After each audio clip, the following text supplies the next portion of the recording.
Bukan Suzuki namanya kalau kebal dari hujatan. Setiap mereka mengeluarkan produk roda 2, pasti selalu ada aja hinaannya. Ya, tapi Suzuki bodo amat. Mau suka apa enggak, mereka tetap jualan. Urusan laku apa enggak, itu urusan belakangan. Di balik desain motornya yang kadang nyeleneh, Suzuki terkenal dengan durabilitas mesinnya.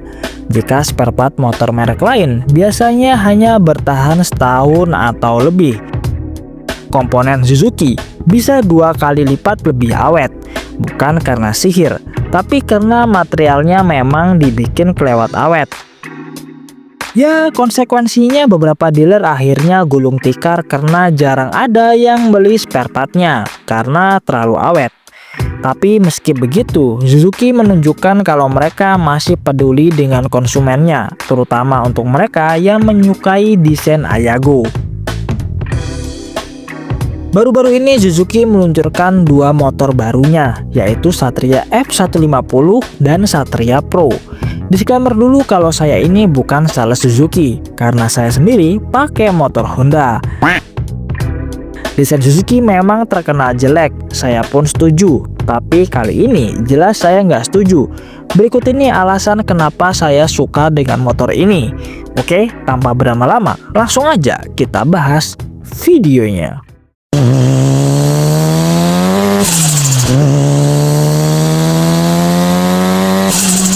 Nah, di awal kehadirannya banyak netizen yang hujat motor ini, khususnya Satria Pro.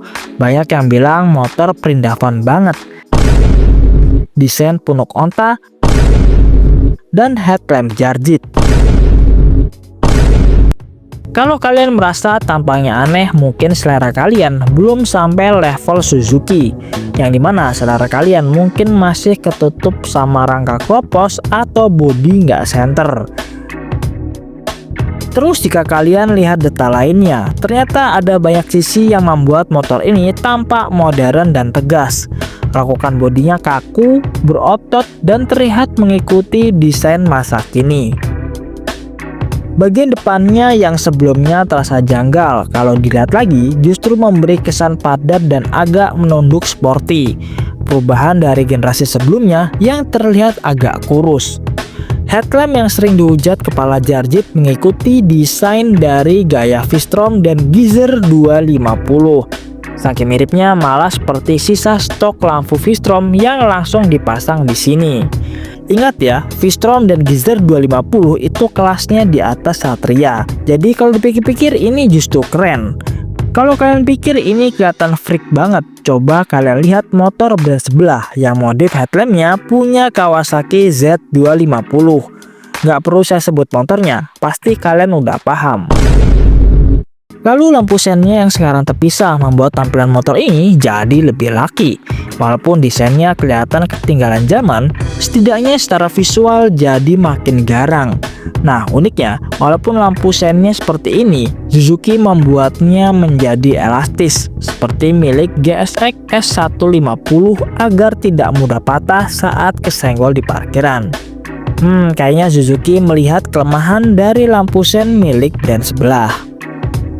Hal sekecil ini membuktikan kalau Suzuki memang benar-benar memperhatikan durabilitas produknya.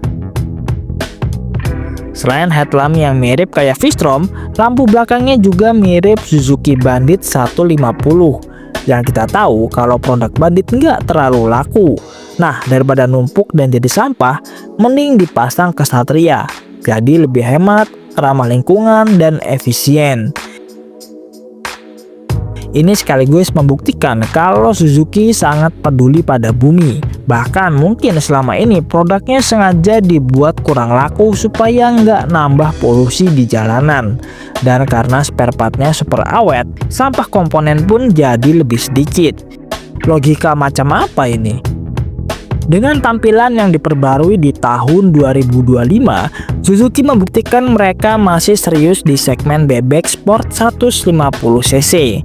Sementara pabrikan lainnya sudah menganggap kelas ini sebagai anak tiri. Suzuki tetap memberikan wadah bagi penggemar Ayago bertenaga ramping dan gesit. Sesuatu yang tidak bisa diberikan pada motor matic yang bodi bongsor tetapi tenaganya lemes. Mesinnya masih pakai DOHC yang terkenal galak. Kalau mesin lama aja belum ada yang bisa menandingi, kenapa harus bikin mesin baru? Itu kata engineering Suzuki. Meski powernya turun dari 18,2 horsepower ke 18,1 horsepower, torsinya tetap sama di 13,8 Nm. Secara akselerasi, Satria masih menjadi motor 150 cc paling nendang di kelasnya. Penurunan tenaga 0,1 horsepower ini bukan karena mesinnya lemah, tapi ini efek dari pembaruan sistem kelistrikannya. Suzuki menyematkan alternator 3 fasa, arus listriknya jadi lebih kuat, stabil, dan pengisian aki lebih cepat. Lampu, injeksi, serta ABS semuanya mendapatkan suplai listrik yang lebih mantap. Selain itu, perbedaan eksterior lainnya terdapat di pilihan warna. Jika Satria Pro hanya tersedia dalam satu opsi, maka Satria F150 ada 2 pilihan warna. Keduanya juga berbeda dalam urusan fitur atau teknologi, khususnya untuk Satria Pro. Pabrikan membekalinya dengan head unit khusus dengan konektivitas Stripe Connect, soket pengisian daya ponsel, dan sistem pengereman ABS berkanal ganda. Jika Suzuki Satria Pro dibanderol dengan harga 34,9 juta, maka Satria F150 ditawarkan di harga 31 juta. Keduanya berstatus on the road Jakarta. Mungkin jika saya tidak terkendala izin ibu negara, saya sudah pasti meminang motor ini. Jadi gimana nih sama kalian? Apa setuju dengan pendapat saya atau kalian punya pendapat lain? Coba tulis di kolom komentar. Nah oke, sekian dulu video kali ini. Jika ada kesalahan atau kekurangan, kalian bisa tulis di kolom komentar. Terima kasih sudah menonton dan sampai jumpa di konten selanjutnya.